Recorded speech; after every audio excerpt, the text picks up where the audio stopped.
दिल्ली संस्करण times of India अंग्रेजी, उसमें राहुल गांधी जी का गुजरात में किसी स्थान पर, संभवतः पाटन, कोई भाषण हुआ है और वो भाषण टाइम्स ऑफ इंडिया ने इन्वर्टेड कॉमास में उद्धृत किया है। राहुल जी ने कहा है कि आदिवासी होने के कारण प्राण प्रतिष्ठा के अवसर पर भारत की राष्ट्रपति महोदया को बुलाया नहीं गया। मैं यहीं तक सीमित हूं।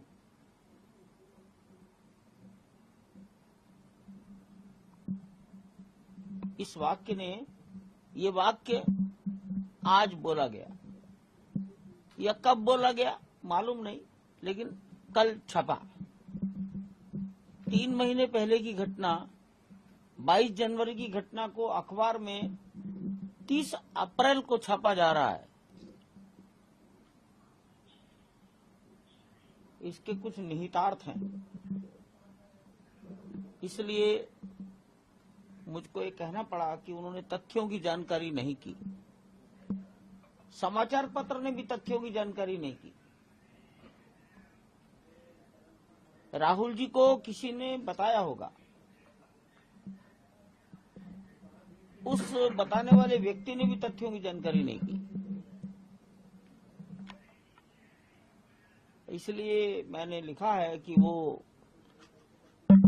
वक्तव्य का भाग जो अयोध्या से संबंधित है, रामलला से संबंधित है, वो असत्य है, निराधार है और भ्रामक है, भ्रम फैलाने के लिए किया गया आज के वातावरण में।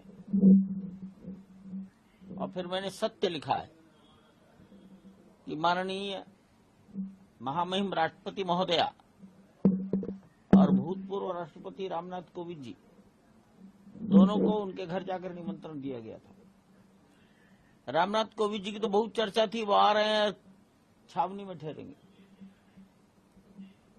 तो पहली बात, उनको निमंत्रण दिया गया था। दूसरी बात, अनुसूचित जाति, अनुसूचित जनजाति, अन्य पिछड़ा वर्ग, अत्यंत गरीब, ये भी बात आई है, समाचार पत्र में छपी है। मेरा निवेदन है, तथ्य को जान लें।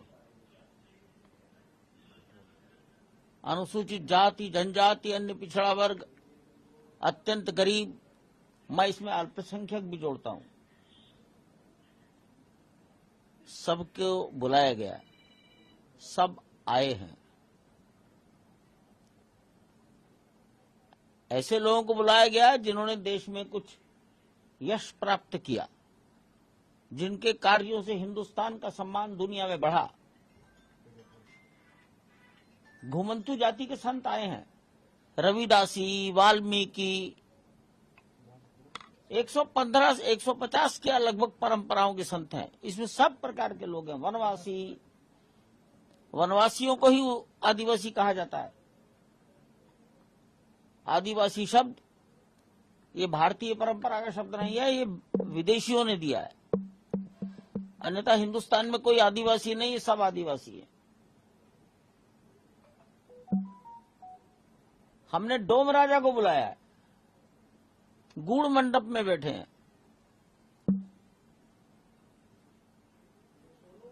गर्भगृह में जिस समय पूजा चल रही थी, उस पूजा को देखने के लिए, पूजा में अपनी भागीदारी करने के लिए